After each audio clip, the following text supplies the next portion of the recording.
guys. We have Matti here. Perfect. Nice. Hey, how's it going? Matti. Hi, I'm Nice to Danny. meet you. How you doing? All right? Good, how are you? Do you film on this? I do, yeah. Filming right now. Yeah, cool. Yeah. Very good. Oh, there we go. Great. There we go. Yeah. Yeah. What do you think? Is it all right? Yeah, no, it's great. Welcome to season 2 of How They Film That, where we break down movies, TV shows, and commercials with the people who are actually there making it, telling the real, true BTS and secrets of what happened on set and how they created these incredible filmmaking masterpieces. Danny Boyle directed one of the most legendary zombie movies of all time, 28 Days Later, which reinvented the zombie genre, but also changed the way we look at the tools we can use to tell our stories. They used a GL1 as their main camera, which was not top of the line, and gave a completely different look and feel to the movie. And now he's once again partnered up with Alex Garland to create 28 Years Later. I had a chance to get a sneak peek of the first 28 minutes, incredible, and true to brand, they were using cameras and tools unlike anybody else. As soon as I saw the bullet time rigs, I knew this was going to be a fun conversation. So it feels like you disrespect the 2D nature of the experience. And I was very surprised by the advice he wanted to give future feature filmmakers. Don't respect the older generation too much. That's interesting advice.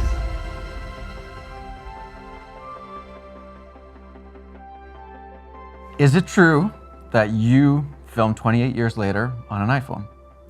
I've heard rumors. I've seen some pictures. Yeah, you saw the pictures. I saw some pictures. array. We used a lot of different cameras. You could tell because I was interested in your camera. Where is he? Yeah. There he is. I love the cameras and Yeah. experimenting. If you've got a reason within the story or within the idea or the way you want to do the story that allows you to employ technology, I'd love doing that because it opens up opportunities that are not necessarily classical. Yeah. It allowed us to be very light in our footprint in areas of the country that we wanted to suggest hadn't been touched for 28 years. Right. Now, a crew coming in with a normal equipment level is going to make a big footprint. And so we use drones a lot as well so that we could film sequences that cameras couldn't possibly get those shots without disrupting terribly the landscape and making it look like a herd of elephants had gone through. And we used them for these arrays that you've seen the pictures of. And that was for very particular reasons, impact of certain visceral moments in the film. What it does is it kind of like normally you're watching a screen and it's like a two-dimensional image, which they always are, no matter how you caught up in the story you are. And then I like to jump inside it if I can. Right. So you push inside it for a moment, and then you get thrown back out again. So it feels like you disrespect the 2D nature of the experience. I mean, I love it, but I also... And I imagine one day cinema will be able to do that. You'll be able to astral project inside the image. You'll be in the movie all the time. Yeah, you'll be able to if you want to. Yeah. Was there any sense of using an iPhone to make it feel more real? Because that's how we kind of, if you see like Instagram or something like that and it's filmed on an iPhone, it kind of depicts this like realism. It's the realist form of reality. Did you have any ideas like that using the iPhone, or was it purely let's use smaller cameras so we can have smaller crews and smaller gear everywhere? It was more the latter really, because we use a widescreen format, a 276. Yep. It's quite a rich image and a very like a wide scanning image that you can look. And we wanted nature to look extraordinary in those images because it's been left alone for all that time. So it was more that rather than the grittiness, say, of the first film, which was more to do with almost like recovered footage, found footage that we'd done at the time. But the technology is in everybody's pockets, and I like that democratizing of the experience. And especially these days that the technology has allowed us not only to say it's around for everyone, but it has a superb quality for cinema. So I've seen the first 28 minutes so far, little tease. At first it was like almost jarring, the style, I would say. Yeah. And I don't mean that in a bad way. It was just so different. Just after a few minutes, I was like sucked in. And I think maybe it wasn't so like on purpose. It felt more kind of real to me because it was shot. I could tell like that iPhone look has a very certain look to it to me. That it started to feel more realistic, which then kind of put me more into the story, I feel like. Does that make sense at all? Yeah, it does. I would ultimately, although it's great talking to people about technology and stuff like that. None of that matters. So you're not tempted at all to get the latest and greatest 65 IMAX cameras? You're not tempted at all to go that like... Well, if it suits the story, yes. You don't watch Oppenheimer and think, wow, this is so great to see this in 65, isn't it? You just go, wow, Cillian Murphy. Yeah. What an actor. Oppenheimer, what a character. Is this really the way this... You get lost in the story. That's what our job is. And 28 days later, it's rubbish quality. But you still find yourself lost in the character. And, you know, in Cillian's journey and Naomi Harris's journey through it. So it's more that. It's wonderful to talk about technology and to exploit it because of the advantages it can offer you. But you've got to get lost in the story most of all. Even the bullet time rigs, I feel like you could use that in a way that's kind of gratuitous and like doesn't really serve the story. Yeah. What was your why did you choose to use these bullet time rigs? Like what was the initial impetus for that? It was two things really. It was to make the impact of some of the violence really startling. Right. So that it had an impact that if there's any kind of not complacency, but if there was any kind of doubt about what you were experiencing, it is real. Yeah. And it's kind of, the further you get away from the apocalypse, the less real it can become because you begin to lose the signposts that connect it with the world we understand. Yeah. But something that we do understand is impact and violence on these things that we inhabit and that we carry around. So it was partly that, and it was partly that other thing of trying to jump people inside the action and then push them back out again. I like that engagement. You risk losing the audience. You know, purists would say, well, you're just going to remind people that it's an artifice and why are you doing that? But I like that because I like people having a kind of experience in the cinema that that is compelling and complete. And when you watch television, it's not.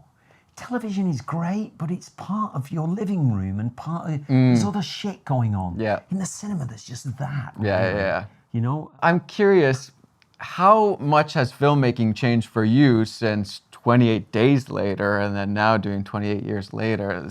Has filmmaking changed for you? Are you still kind of doing a lot of the same techniques and strategies in your filmmaking style, or do you feel like you're on a completely different level now? There's a good thing about the rhythm of filmmaking, which is that when you start shooting, you shoot for 6 weeks, 8 weeks, 12 weeks, depending on how much money you've got. Yeah. And then you kind of you have to drop all that and you do editing. And editing is a different skill altogether. And there's sort of an amnesia sets in about filming. So when you go back to filming, you sort of unlearned what you meant to have learned. That's a good thing, I think. And it's a bit like editing. After you go back from shooting to editing, you've forgotten the potential of editing and you rediscover it while you're doing it. Right. Oh, that's what it's like for me anyway. So I never feel uber confident, even if you're coming off a hit. Yeah. You know, which is when you're meant to feel uber confident. It does help that you have experience and that you've had some success to deal with the bullshit of the industry, which you can kind of push back a little more because you got a little more clout. Yeah, you can, and it's important that, and it's hard that I feel for young filmmakers who don't have that experience of knowing when they're going to be fucked around by somebody who doesn't know as much as they know. It's just that they have an instinct. They don't have a degree or they don't have anything to show for it yet. Yeah. But their story is what we should be protecting and helping them make, you know. Right. So anyway, so that changes for sure. You become aware of the pitfalls. Yeah. Do you feel more pressure now because 28 days later is legendary? Like, do you feel pressure now on 28 years later to do something that's equally as legendary, you know? You feel a responsibility, you don't want to disappoint people, and you also feel a responsibility about the money. Compared to most people's lives, films cost a lot of money to make, even fairly cheap ones. You're still talking about millions of dollars. And so you feel a responsibility about that and that you've got to earn that back. And that's healthy because if people go to the cinema like they're doing this year, you think that's a good thing. And they're seeing like Minecraft, Sinners, Mission Impossible, whatever it is they're seeing, wide variety of films, that's really healthy and will keep cinema really pulsing. Agreed. You know, in the long term would be really helpful, you know? And this, from what I've seen so far, right away feels very different. I don't think it's just the iPhone. I think a lot of people are just pointing this because of the iPhone. I think they're like, you're mixing styles and things that you're like, you're allowed to do that? That's kind of what it feels like almost. Like you need good actors to pull it off. That's the hidden ingredient that people don't really realize. Right. Actors let you get away with a lot of stuff. Risks that you take, technically. Yeah. You need good actors. And we've got there's more than three actually, but principally in the first one, there's Aaron Taylor-Johnson, Jodie Comer, and Ray Fiennes, who are like they're about as good as we've got to offer at the moment in Britain. Yeah. Was there anything that when you finish 28 Days Later, you're like, oh, I wish we could have done this, or I wish, and then now you kind of get to like, oh, I had these ideas, or like now I can like, bring them back or anything like that. And right at the end of 28 Days Later, we hired a bunch of really skinny people to look very, very like they were going to die out. And we got another one of them back for this, and he's the guy in the trailer that everybody was going mad about, who's called Angus, who is very, very, very thin. So that was a chance to repeat that. But no, it was more to do with what we did develop. We didn't really think carefully enough about it in the first film.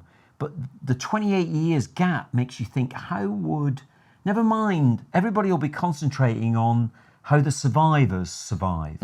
Everybody likes the it's a bit vicarious. You think, they go back to subsistence farming, they barricade the causeway and stuff like that, and they protect it with bows and arrows and all that kind of stuff. And we like inhabiting that world. But we think, no, if it's 28 years and it's still around, the virus has learned to survive itself. Right.